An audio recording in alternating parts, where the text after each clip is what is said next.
तिच्या पण भाषांमध्ये. पण आपण इंग्लिश आणि मराठीची कॉपी जर आपल्याजवळ ठेवली, डाउनलोड करून घेतली, प्रिंट काढून घेतली, त्याला स्पायरल करून ठेवलं, तर हे इथून पुढे तुम्हाला प्रत्येकाला कामात पडणार आहे. माझ्याजवळ इंग्लिश आणि मराठी दोन्ही कॉपीज आहे. दुसरं डॉक्युमेंट इथे आपल्या समोर आहे, नॅशनल क्रेडिट फ्रेमवर्क.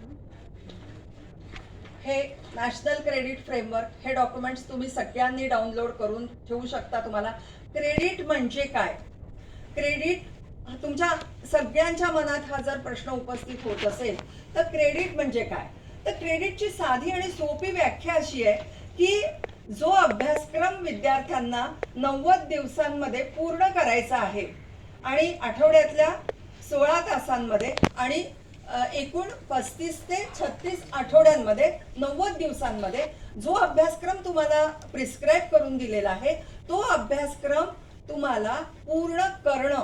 ती जी डिग्री घ्यायची आहे, तुम्हाला डिप्लोमा घ्यायचा आहे, तुम्हाला सर्टिफिकेट घ्यायचं आहे किंवा डिग्री घ्यायची आहे, त्याच्या आधीचा जो कोर्स तुम्हाला देऊ केलेला आहे तो तुम्ही पूर्ण केलेला असला पाहिजे. आणि त्याच्यासाठी निर्धारित करून दिलेले श्रेयांक म्हणजे तेवढा तो कोर्स तुम्ही पूर्ण केलेला आहे की नाही, वर्गात बसून तुम्ही शिकला आहात की नाही, त्याला खरं म्हणजे श्रेयांक म्हटलेलं आहे, क्रेडिट म्हटलेलं आहे. त्याच्या सोप्या आणि सुटसुटीत व्याख्या तुम्हाला हे जे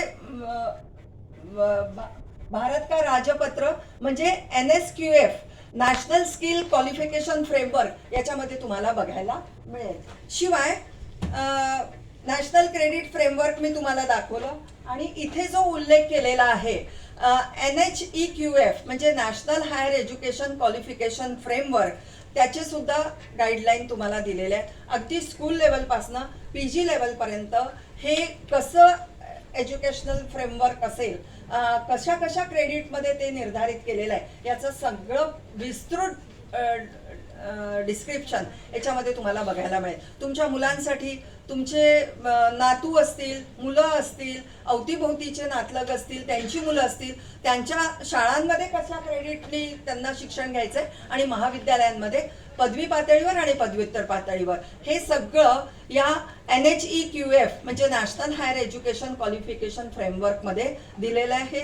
नॅशनल स्किल्स क्वालिफिकेशन फ्रेमवर्क हे सुद्धा अतिशय महत्त्वाचं आहे. स्किल कंपोनेंट्स कसे असतात आणि त्याच्याबद्दल अवेअर करणं आणि एक लाईफ स्किल्स म्हणून सुद्धा जीवन कौशल्य म्हणून UGCच्या वेबसाईटवर एक स्वतंत्र फोल्ड म्हणजे हे आहे, त्याच्याबद्दलची माहिती दिलेली आहे. ते पण आपण जरूर बघू